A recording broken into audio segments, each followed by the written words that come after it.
Boa noite, irmãos. Hoje vamos estudar o Salmo 103, que é uma exortação para bendizer a Deus por sua misericórdia. Então vamos à leitura. Salmo 103. Bendize a minha alma ao Senhor, e tudo que há em mim bendiga o seu santo nome. Bendize a minha alma ao Senhor, e não te esqueças de nenhum de seus benefícios.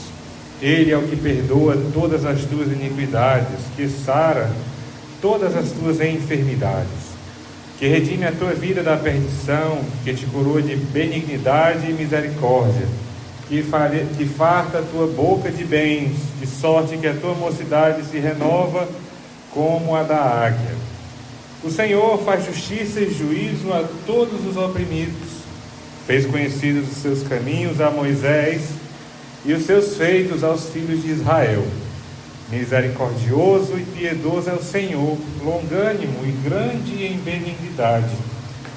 Não reprovará perpetuamente, nem para sempre reterá sua ira. Não nos tratou segundo os nossos pecados, nem nos recompensou segundo as nossas iniquidades. Pois assim como o céu está elevado acima da terra, assim é grande a sua misericórdia para com os que o temem.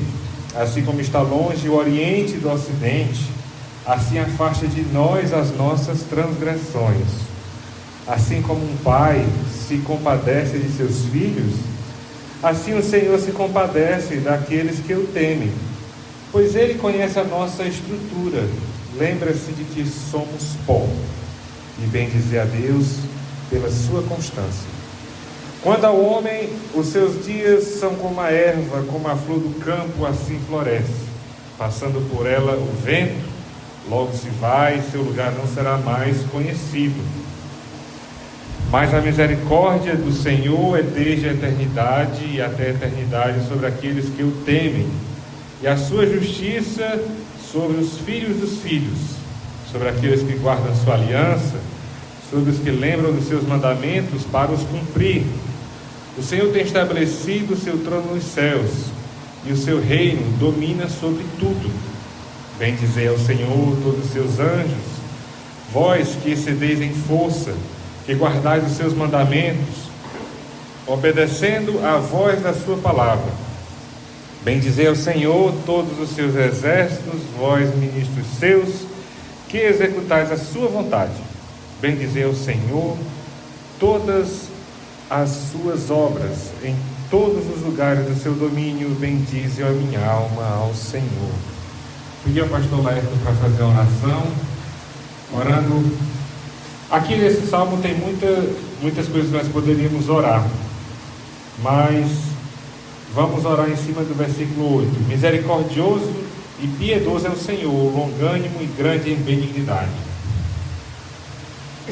Senhor Deus, nosso Pai, na realidade, os pilares do teu relacionamento com as tuas criaturas, as duas colunas principais é a misericórdia e a justiça.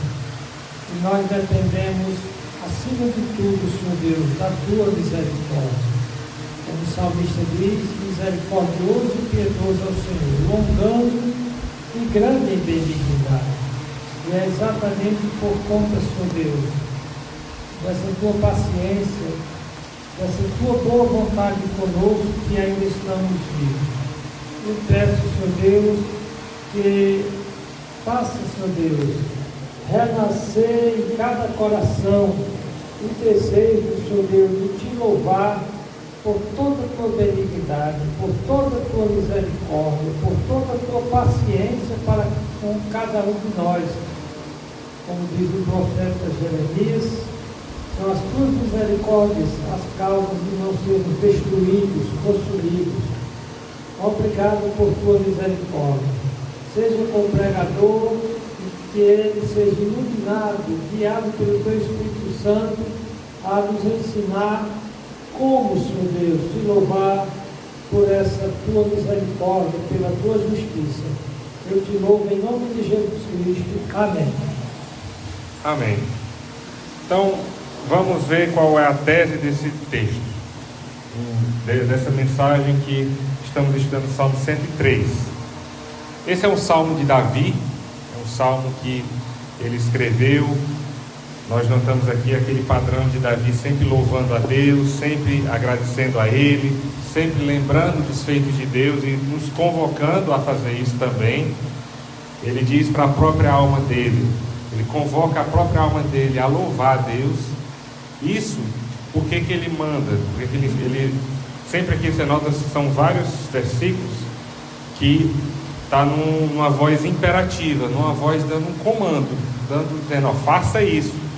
Que a vasta maioria deles aqui vai falar sobre bendizer a Deus, ou seja, ser grato, agradecer a Deus, abençoar e ser grato pela misericórdia de Deus, porque isso daqui vai ser algo que nós deveremos colocar como uma meta, como um propósito da nossa vida, porque naturalmente, se nós vivermos apenas no automático, como se diz, vivermos apenas conforme o sabor das situações, dos ventos, do dia a dia, da correria, das atividades mil que nós temos que fazer, isso daqui não vai acontecer de forma natural. A nossa carne, ela vai tender a ser ingrato, a reclamar, a ver os problemas, a ver as situações, as pessoas que agem com a gente de uma maneira covarde, de uma maneira que não é correta, que não é bíblica, que fere aquilo que nós acreditamos ser o nosso direito.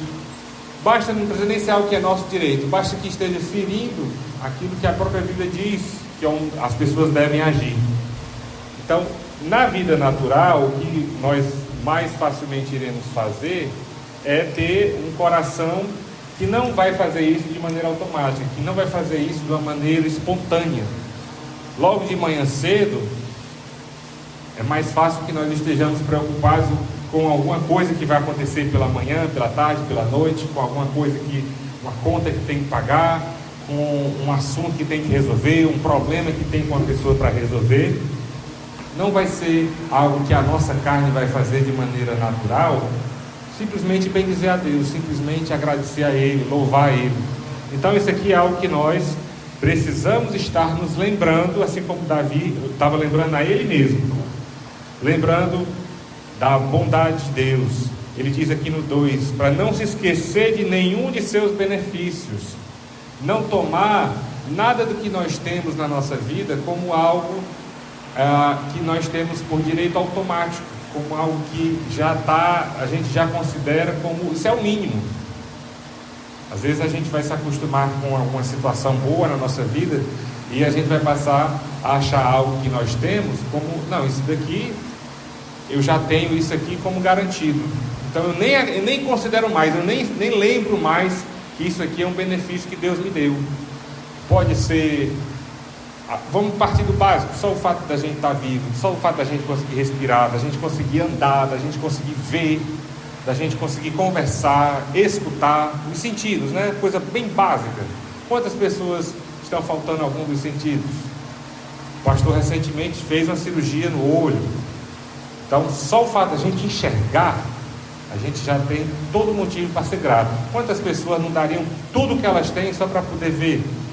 Então, os benefícios de Deus, nós não podemos nunca nos esquecer, nunca considerar que aquilo que nós temos é algo que, não, isso daqui eu nem lembro mais, eu nem acho que eu tenho que agradecer por isso.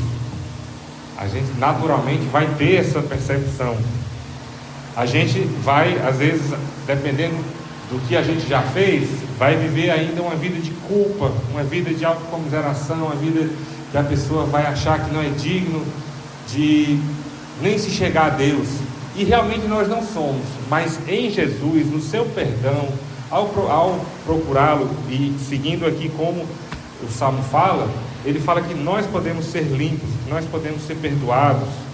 E aí nós aqui temos como entender que Ele perdoa as nossas iniquidades, sara as nossas enfermidades, que Ele não nos trata, como diz no versículo 10, conforme os nossos pecados. Veja como o pastor diz lá em Jeremias, que a causa de nós não sermos consumidos por causa do nosso pecado, como a Bíblia diz, que o salário do pecado é a morte, é a misericórdia de Deus, porque Ele não nos trata conforme os nossos pecados, e nem nos recompensa segundo as nossas iniquidades. Porque se ele fosse fazer isso, não tinha ninguém vivo. Todo mundo era eliminado, todo mundo era morto. Então, nesse salmo, Davi chama os crentes a louvar a Deus de todo o coração, lembrando de seus benefícios. Ele enfatiza a compaixão, a graça, o amor inabalável de Deus. E aí ele vai trazer durante todo o salmo, do início ao fim, ele começa e termina incentivando a adoração enraizada na gratidão. Um coração grato, um coração que realmente reconhece a origem de todo o bem, de tudo de bom que a pessoa tem na vida, como sendo de Deus e não dela mesma, não da sua própria mão, das suas próprias atividades, habilidades, das suas conexões, das suas amizades. Não, isso aí é o que o mundo faz. O mundo é que considera, não, mas eu sou amigo de fulano, eu sou muito hábil nessa área, daí eu consigo fazer dinheiro, eu tenho muitas amizades, pessoas influentes, pessoas poderosas, sou amigo do governador, sou amigo do presidente, sou amigo do homem mais rico do estado, do país. Então eu estou garantido.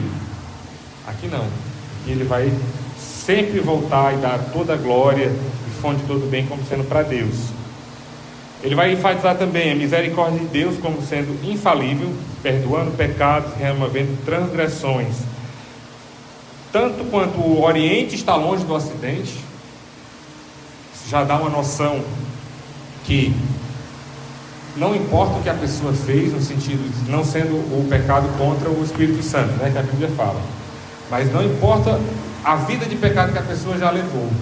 Pode ter sido, como por exemplo, o ladrão na cruz. Ele teve lá uma vida que a Bíblia não conta como foi, mas digamos que foi realmente uma vida inteira de pecados. Ali no final, ao reconhecer a Cristo como Salvador, ele foi perdoado. Fala também de como o amor de Deus é eterno, de como é um amor que ele compara com o amor de um pai para um filho, como a vida humana é passageira, e aí isso já nos orienta onde deve estar o nosso olhar, nossa atenção, nossos pensamentos. Não deve estar direcionado para a nossa vida aqui, não deve estar direcionado de uma maneira, isso lógico, estou falando de uma maneira excessiva. A gente tem que cuidar daquilo que Deus nos colocou como mordomos, mas não de uma maneira excessiva, não de uma maneira que vá além daquilo que está de fato na nossa mão fazer. Deus, ele fala que ele, assim como colocou lá Adão no jardim para cuidar, para arar o jardim, cuidar do jardim, isso é o trabalho. Ele espera que nós também façamos as nossas atividades, que nós tenhamos as nossas responsabilidades. Nós temos que trabalhar, temos que, como fala em Tessalonicenses, temos que viver do nosso trabalho, comendo do trabalho das nossas mãos. Isso fala de nós não estarmos num extremo de viver de ócio, de desocupação, de mente vazia. Como diz o ditado, né, vai ser a oficina do diabo, vai só pensar coisa ruim, vai só pensar em coisa errada. Mas também isso, nós temos que entrar aqui no equilíbrio, nem estarmos nesse extremo do ócio e nem estarmos no outro extremo daquela pessoa que se vangloria, que se acha que tudo é das próprias mãos, ou que vive ansiosa, preocupada e achando que eu tenho que fazer isso, tenho que fazer aquilo, porque senão eu não vou ter nada. Então o foco dele a vida humana é passageira, mas Deus é eterno. Por isso o nosso foco tem que ser em Deus. Nossos dias são como a grama, mas a justiça de Deus dura para sempre. E aí o resumo geral de todo esse salmo é de que o louvor é uma resposta à bondade de Deus. Já que Deus ele nos criou, já que Deus ele nos sustenta, já que Deus ele nos dá a salvação e a vida eterna, a nossa resposta é o louvor a Ele. Uma oração intencional, ou seja, como ele fala nos versículos que eu falei aqui, de uma maneira imperiosa, de uma maneira ordenando, um comando. Louve a Deus, bendiga a Deus, seja grato a Ele. Isso, de certa forma, também fazendo como a Bíblia diz, negando-se a si mesmo. Porque muitas vezes, como eu falei no início, a nossa carne, a nossa vida, se a gente for viver para Deus conforme as nossas emoções, as circunstâncias do momento podem nos afastar dele, podem nos afastar de um louvor como esse, um louvor sincero.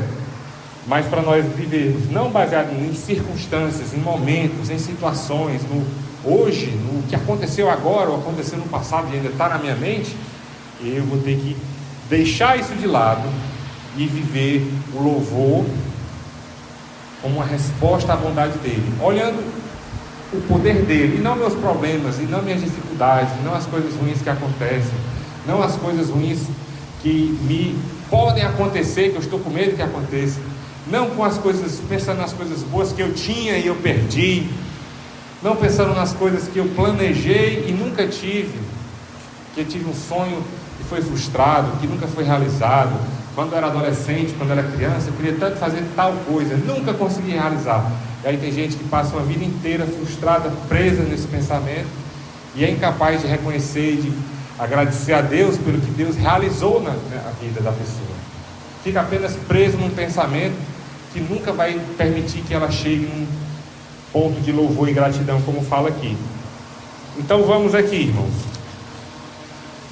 Continuando, o Salmo 103 é um belo hino de louvor que foi escrito pelo rei Davi.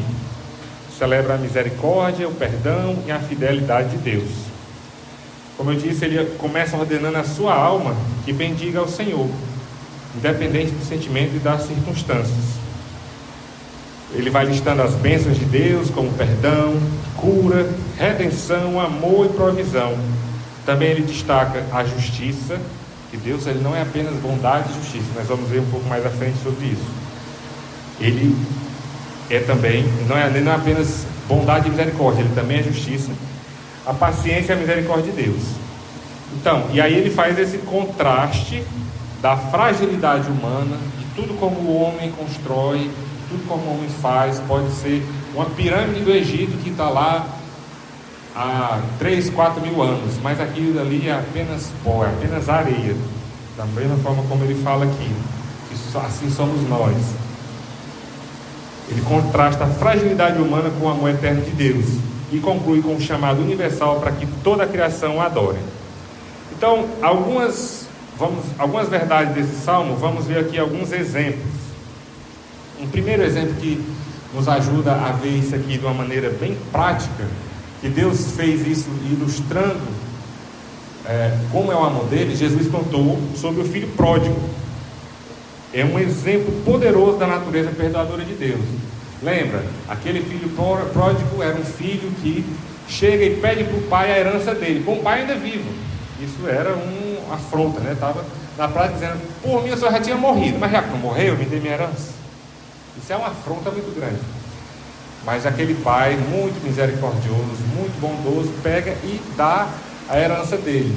Ele vai, viaja para um país distante, gasta de maneira irresponsável e pecaminosa tudo aquilo que ele recebeu, vai acabar parando numa pocilga, comendo junto e cuidando dos porcos, até que ele se lembra de como era na casa do pai dele, que era um lugar em que os empregados eram muito bem tratados, tinham uma comida boa, tinham uma veste boa, se vestiam bem, tinham uma boa dormida, tinha tudo bem, coisa que ele não tinha lá naquele país que ele foi. A Bíblia não diz qual é, mas que ele só se arrependeu. Ele viu que é como o mundo faz, ele só valoriza quando você tem.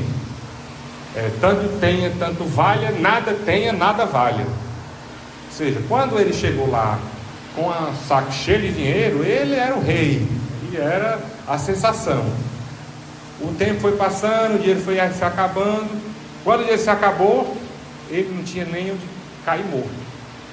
Teve que se sujeitar a cuidar dos pobres. E aí, como eu disse, foi quando ele lembra: pai, os funcionários da casa do meu pai são muito bem tratados, totalmente diferente do que isso aqui. Por que eu estou aqui? Eu vou voltar para lá, vou pedir para o meu pai, para ele me aceitar como empregado. Eu sei que eu não mereço mais nem ser filho.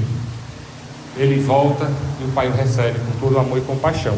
Assim é como Deus, como Jesus, ele nos trata, aqueles que se arrependem, aqueles que o amam. E aí, por todo esse salmo aqui, nos versículos 8, 9, 10, e mais à frente também falando sobre o modo como, também no 18, como aqueles que guardam a sua aliança, aqueles que lembram dos seus mandamentos para os cumprir, ele não reprovará perpetuamente, nem para sempre reterá a sua ira.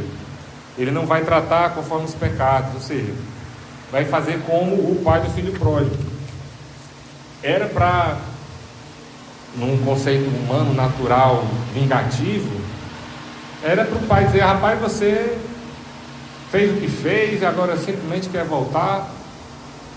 Nem como meu empregado eu vou lhe receber mais. Eu vou lhe deserdar, nunca mais lhe ver.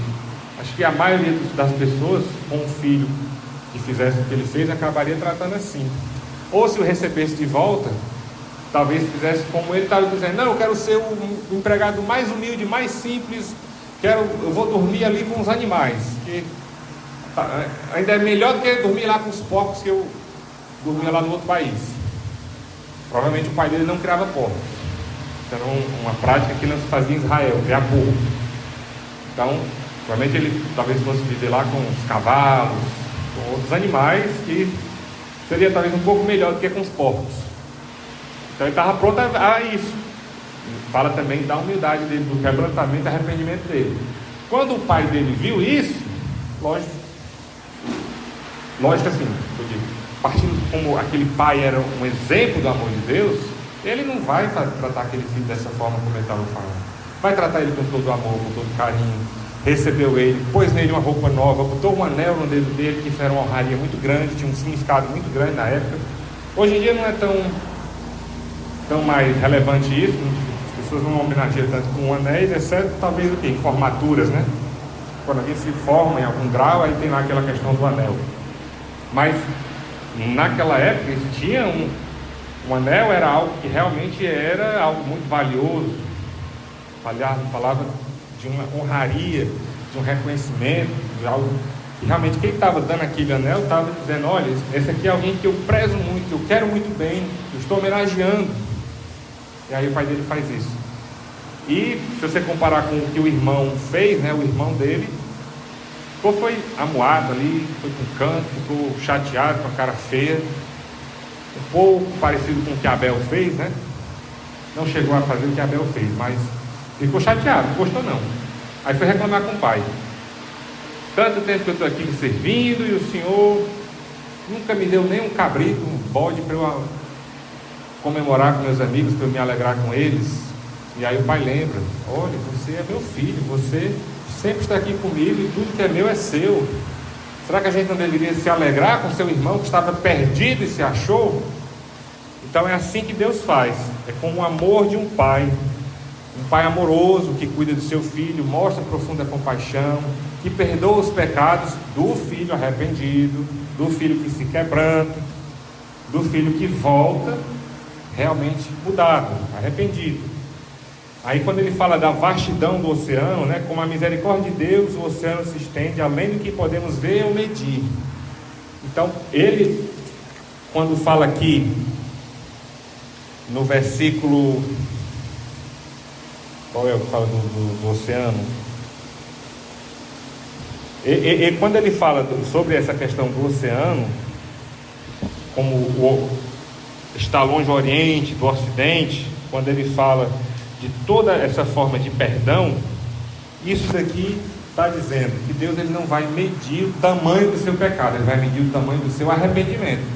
Porque um pecado que, digamos, para a sociedade, para as pessoas, é um pecado pequeno, um pecado de menor impacto, para quem não se arrepende e tem orgulho e acha que não, é isso mesmo, para Deus é pior do que um que fez algo terrível, por exemplo, alguém que matou, alguém que fez alguma coisa e se arrependeu. Para Deus, essa pessoa que tem aquele pecadinho, não, é só porque eu minto de vez em quando, eu fico falando mal das pessoas, eu fico aqui fazendo alguma coisa que é na nossa escala humana, né, é algo inferior. A falta de arrependimento para Deus vai ser um orgulho, vai ser um pecado. Então essa pessoa ela estaria longe da misericórdia de Deus justamente por causa da sua falta de arrependimento, falta de perdão, falta de seguir os mandamentos de Deus. Então, irmãos, Alguns exemplos aqui que a gente vai ver nesse capítulo, Salmo 103, se fala muito sobre a bondade e a misericórdia de Deus, mas eu quero trazer Romanos 11:22, que fala: considerai, portanto, a bondade e a severidade de Deus. Severidade para aqueles que caíram, mas bondade para contigo, desde que permaneça firme na bondade dele. Do contrário, tu também serás excluído. Às vezes, a bondade de Deus, muitas vezes as pessoas vão confundir, isso às vezes nós fazemos também, com como se fosse: não, Deus sempre vai me perdoar. Eu posso fazer o que eu quiser, depois eu vou, eu volto, Deus sempre vai me perdoar. Mas de Deus não se zomba. Vamos primeiro focar nessa parte da graça de Deus para quem se arrepende. Ezequiel 18:21 vai dizer: mas se o ímpio se converter de todos os pecados que cometeu, guardar os meus estatutos e fizer o que é reto e justo, certamente viverá e não morrerá. Também Joel 2:3 diz: rasgai o vosso coração e não as vossas vestes, convertei-vos ao Senhor vosso Deus, porque Ele é misericordioso, compassivo, tardio em irar-se, grande em benignidade. Esses versículos eles vão na mesma linha, de um modo geral, como o Salmo fala, sobre a questão da benignidade de Deus para quem se arrepende. Eu quis trazer aqui também, puxando o gancho a partir de Romanos 11:22, algumas situações que são o modo como nós também não podemos, uma vez recebida a graça de Deus, achar que agora é festa, que eu agora posso viver como eu quiser, posso fazer o que eu quiser, porque Deus perdoa mesmo. Vamos aqui ver alguns exemplos de como isso não é assim, de Deus não se zomba. A Bíblia tem várias passagens que relatam isso. Hebreus 10:26-27. Aqui vamos ver alguns versículos sobre o juízo para quem volta ao pecado depois do perdão. Porque se pecarmos voluntariamente, depois de termos recebido o conhecimento da verdade, já não resta mais sacrifício pelos pecados, mas uma certa expectação horrível de juízo. Ou seja, a consequência daquele que volta ao pecado de maneira deliberada, depois que sabe o certo, depois que conhece a Cristo, isso aqui, sei lá, perdeu a graça, o amor se esfriou, como foi lá para a igreja de Éfeso, e as pessoas vão e se afastam da igreja, ou abandonam mesmo, apostam completamente. Aqui, o que o Hebreus vai dizer é uma certa expectativa horrível de juízo. Segundo Pedro 2:20-21 também diz: portanto, se depois de terem escapado das corrupções do mundo, pelo conhecimento do Senhor e Salvador Jesus Cristo, forem outra vez envolvidos nelas e vencidos, tornou-se-lhes o último estado pior do que o primeiro.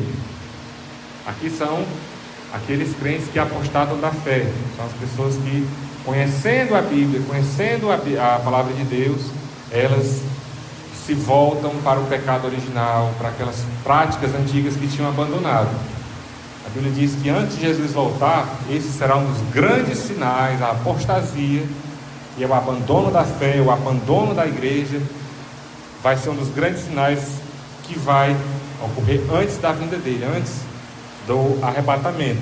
Então, isso serve para nós estarmos sempre vigiando.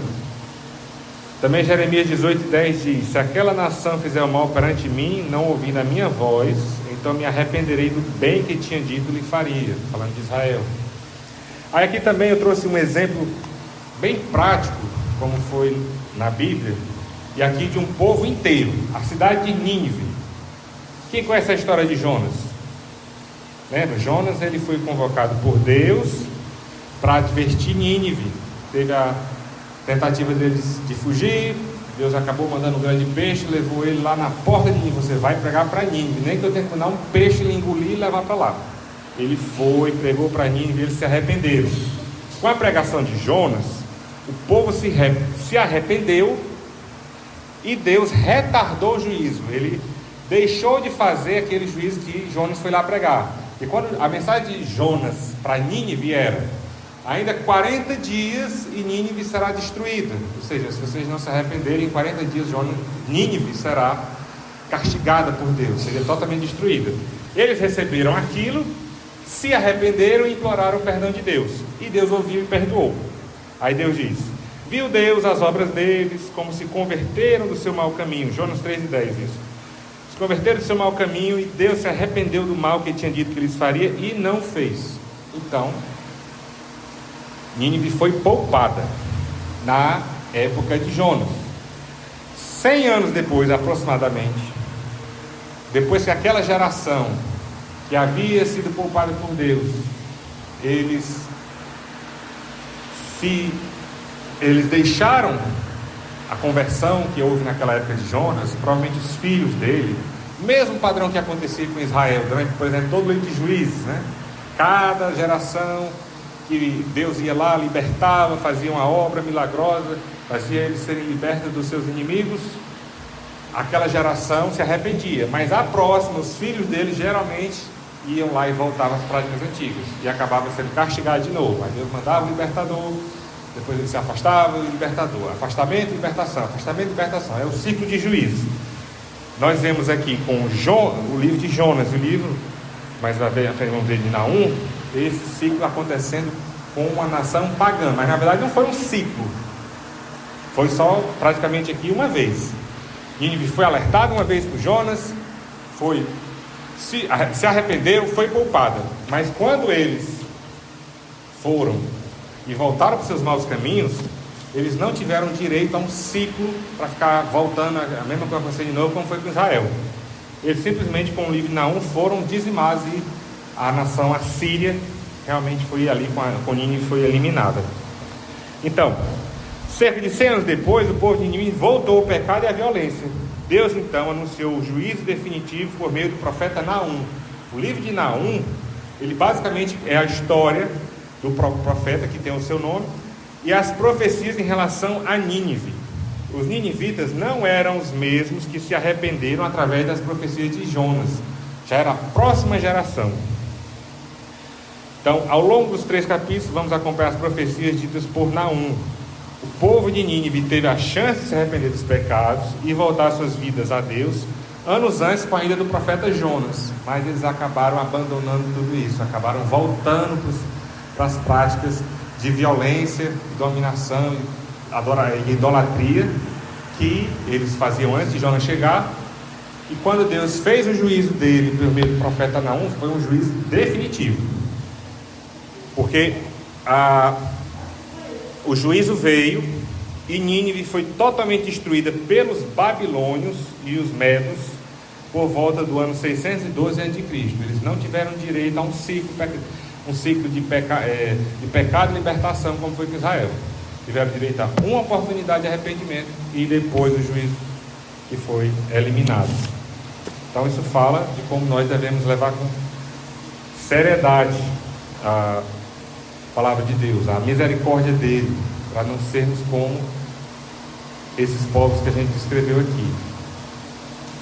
Então, voltando para o Salmo 103: bendize a minha alma ao Senhor, e tudo que há em mim bendiga seu santo nome. Aqui são os louvores pessoais, são os louvores no nível que, como eu falei, Davi, ele convoca a si mesmo primeiramente para louvar a Deus. Isso cada um de nós aplica a si mesmo e vai trazer para nós esse modus operandi, essa maneira de trabalhar, maneira de agir. Eu vou levar na minha vida, fazer com que a minha vida seja uma vida de louvor a Deus, por causa dos benefícios dele, que aí ele cita vários: perdoa as iniquidades, como foi com o filho pródigo, como foi com o rei Manassés, que também foi um rei perverso, que após se humilhar encontrou perdão, que também é um Deus que cura as enfermidades, como foi com Naamã, que foi curado da lepra. Lembra como foi Naamã? Lá em 2 Reis 5, ele tinha uma doença que na época era incurável, não tinha esperança para quem tinha lepra. Geralmente, especialmente no povo de Israel, a pessoa iria ser totalmente isolada da sociedade, a pessoa iria perder todo o seu convívio social. Além de ter a doença, ainda perdia todo o convívio social e acabava morrendo daquela doença. Era uma doença terrível, sem nenhuma cura. Naamã foi curado disso. É um exemplo de uma cura fantástica. E durante a vida de Jesus, a sua primeira vinda, ele também fez várias curas, como por exemplo a cura daquela mulher que tinha um fluxo de sangue. Lembra da fé que Jesus até exaltou a fé que ela tinha? Ela tinha convicção que o poder de Jesus era tão grande que bastava ela tocar na roupa dele. Se ela triscasse na roupa dele, ela já iria ser perdoada, ela já iria ser curada. Também o centurião romano, que tinha o seu filho doente. Jesus disse: não, vamos lá ver o seu filho. Não, Senhor, eu sou um homem que tenho sobre mim comando de muitas coisas. Eu digo para um soldado: vai, ele vai. Eu digo: vem, ele vem. Então ele tinha uma fé tão grande, que Jesus vai até louvar, que ele disse: se o Senhor der uma palavra aí onde o Senhor está, sem precisar ir lá, se eu disser para ele: está curado, eu sei que ele vai estar curado. Essa é a fé que Deus quer que nós tenhamos. E aí Jesus realmente curou o filho do centurião. Então, ainda nos benefícios de Deus, Ele nos redime a vida da destruição, Ele impede a nossa destruição. Tem vários exemplos. Eu coloquei para cada um desses benefícios, coloquei alguma passagem bíblica que serve de exemplo para nós. Coloquei aqui Daniel, que foi salvo da cova dos leões. Ainda perto ali, os amigos Misael, Daniel e Azarias, que foram salvos da fornalha. A gente até falou no salmo passado também. Lembra que um aspecto importante é, mesmo que ele não nos salve, isso daí é algo que a gente também precisa ter essa convicção. Vamos lá em Daniel 3, que eu também, só para destacar isso, a questão da fé, da benignidade de Deus, mesmo que ele não faça um milagre naquele momento, naquela situação, mas eu tenho uma confiança maior no plano geral dele, porque nem todo mundo vai, num momento de tribulação, num momento de dificuldade, vai ter um milagre na vida. E às vezes as pessoas se condicionam a achar que Deus só age por meio de coisas totalmente fantásticas e milagrosas, como foi Daniel na cova dos leões e Misael, Daniel e Azarias na fornalha de fogo. Lá em Daniel 3, no 18, vai ver, começando no 17: se formos condenados por isso e lançados na fornalha de fogo ardente, o nosso Deus é lá, quem cultuamos, pode livrar-nos. Aqui é o foco. Deus pode nos livrar de qualquer situação ruim, de qualquer problema que a gente passe. Ele pode nos livrar e nos livrará das tuas mãos a majestade. Aí o 18, eu queria enfatizar o 18. Daniel 3, 18. Contudo, se ele não nos livrar, fica sabendo, ó rei, nós não cultuaremos teus deuses, também tampouco adoraremos a estátua que ergueste. Ou seja, eles tinham a fé e a confiança, que é o que vai ser necessário para gerações inteiras de mártires que iriam ser mortos, de que mesmo que Deus não livre da morte, mesmo que Deus não livre, está ali um inimigo dizendo que vai me matar, que vai me decepar, que vai arrancar minha cabeça, que vai tocar fogo em mim se eu não negar a Jesus, isso eu já estou no extremo, né?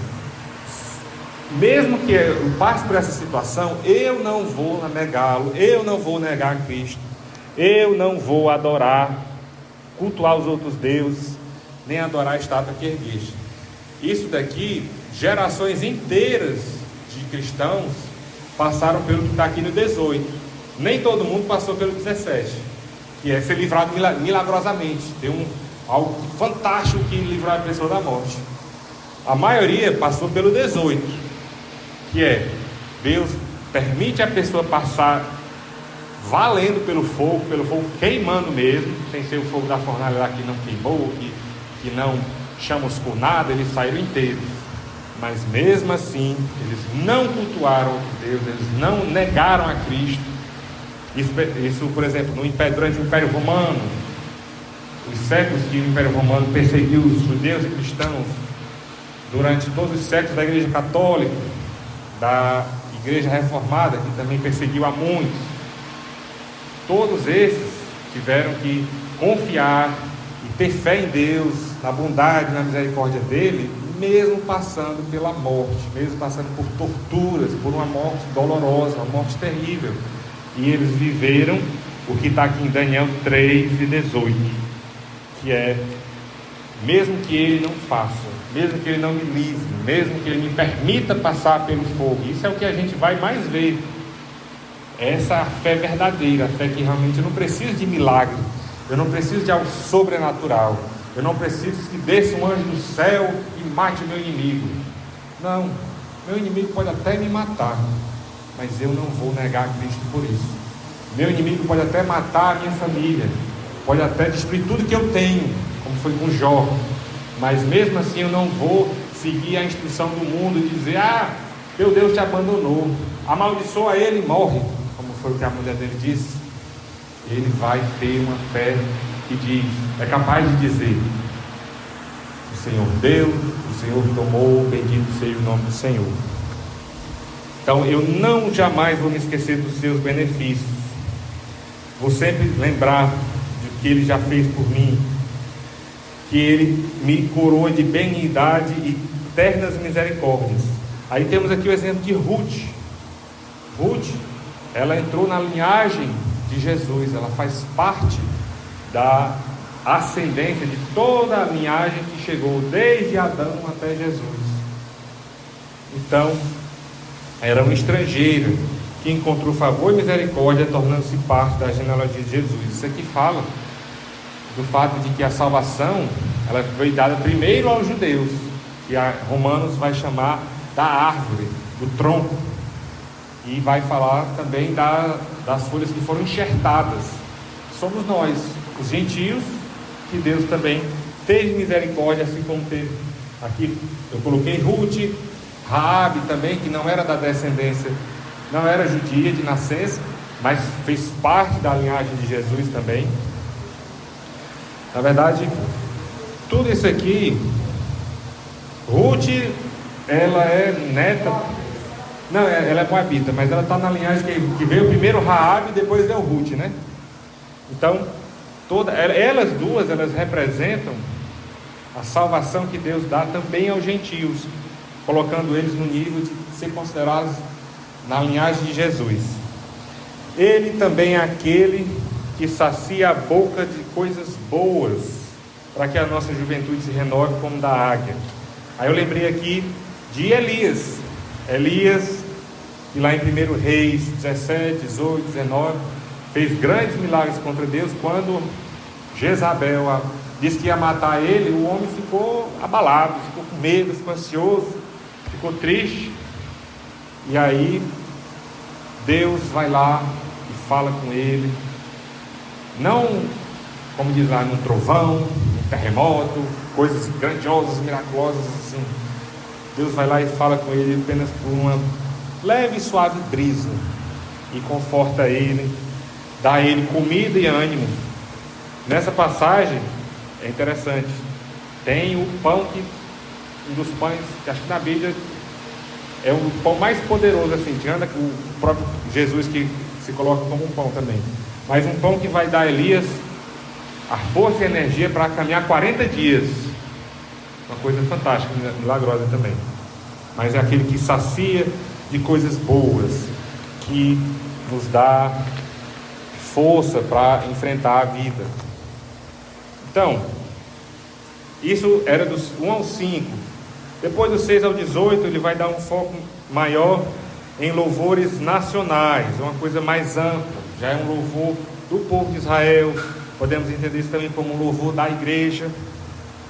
E aí alguns exemplos aqui: o Senhor executa justiça e julgamento para todos os oprimidos, como foi no caso do Êxodo. O Êxodo já começa lá no versículo 3. Ali Deus ouviu o clamor do povo de Israel, Deus ouviu o modo como eles estavam sendo oprimidos, estavam escravizados, forçados a trabalhar, uma construção muito pesada lá no Egito, e Deus ouve o clamor de Israel e os liberta da escravidão do Egito. Mesmo que Deus sabia que depois eles iam ser ingratos, iam reclamar de ter sido libertos, porque mas era bom, era no Egito, bom eram os melões, os alhos e tudo que eles tinham lá no Egito como escravos, para ver como é o que o pessoal chama, na psicologia o povo chama de síndrome de Estocolmo. É como alguém que era essa expressão tem origem em alguém que era sequestrado, depois é liberto, e a pessoa fica com saudade da época em que estava lá no cativeiro, estava lá presa, estava lá sob custódia de um sequestrador. Às vezes se apaixona pelo sequestrador. É como o povo de Israel fez com o Egito. Mesmo liberto, eles fizeram exatamente o contrário do que o versículo 2 fala. Esqueceram dos benefícios de Deus, esqueceram como era bom ser livre. Não, mas bom era mesmo era estar lá no Egito. Mesmo que eu era escravo, era forçado a trabalhar, eu levava chicotada, eu não tinha nenhum dia de descanso. Lembra? O sábado foi instituído por Deus como um dia de descanso. Não era algo que eles tinham no Egito, não. O escravo não tem dia de descanso. O escravo não tinha nada que dissesse, não, hoje você faz o seguinte, trabalho 6 dias e no 7º você descansa. Isso aí não existia, não. Isso aí foi a misericórdia de Deus que colocou para eles o descanso. Então, avançando um pouco mais aqui, irmãos, ainda teria mais coisas para a gente falar, mas nesse salmo aqui, todo o exemplo geral, como eu falei, vai ser como está escrito, como de um pai que se compadece de seus filhos. Deus, Ele nos amando, Ele nos perdoando, Ele nos trazendo bênçãos, independente do nosso pecado, não agindo conosco de acordo com aquilo que nós de fato merecemos, que é justiça e juízo, mas nos tratando com amor e misericórdia, que aí fala da natureza dele e não do nosso merecimento. O amor de Deus por Israel, isso sobre questão de pai e filho também está lá em Deuteronômio 1:31, quando o amor de Deus por Israel é descrito como aquele que carrega seu povo como um pai carrega o filho. E aí, irmãos, eu vou concluir com alguns pontos-chave. Que nós cultivemos a gratidão, lembrando dos benefícios que Deus nos deu, de como Deus tem cuidado de nós desde o momento, desde a nossa primeira respiração, quando saímos da barriga de nossa mãe, desde cada dia que amanhece, Ele nos dá mais uma oportunidade, mais uma chance de viver para Ele. Então que nós reflitamos diariamente sobre as bênçãos de Deus, cultivando a gratidão, sendo gratos, confiando no perdão dEle, deixando de lado a culpa e abraçando a misericórdia. Isso sem viver de maneira irresponsável, libertina, que também não pode levar para o extremo de achar, não, Deus vai perdoar mesmo, como a gente viu, não agindo como foi nem o povo de Israel, nem Nínive, nem vários outros exemplos que a Bíblia traz. Mas vivendo em adoração, fazendo do louvor um estilo de vida e não apenas um ritual de domingo, e compartilhando o amor de Deus, estendendo graça e compaixão aos outros, como Deus faz por nós todos os dias. Amém, irmãos? Amém. Que nós possamos viver dessa forma. Deus tenha misericórdia de nós mais e mais, nos abençoando para viver conforme esse salmo. Vamos orar. Senhor Deus, Pai, eu te agradeço pela tua palavra, pelos teus ensinamentos, que nós possamos viver de acordo com este salmo, possamos ter sempre, Senhor, em nós o temor a Ti, a gratidão, o reconhecimento de tudo que o Senhor tem feito e tudo que o Senhor ainda fará, na esperança e na fé que temos de que todas as Tuas promessas serão cumpridas e ainda temos a eternidade inteira de maravilhas inimagináveis que nós não sonhamos, não desejamos, que nós não temos a mínima ideia do que ainda vai de maravilhoso acontecer, mas nós sabemos que será maravilhoso. Nos guarda, Senhor, nessa noite, nos leva em paz para casa, abençoa o restante da semana e nos traz de volta aqui, Senhor, para Te louvarmos e Te cultuarmos. Não apenas aqui, mas onde quer que estejamos todos os dias de nossa vida. Obrigado por tudo, Senhor, em nome do Filho amado de Jesus. Amém.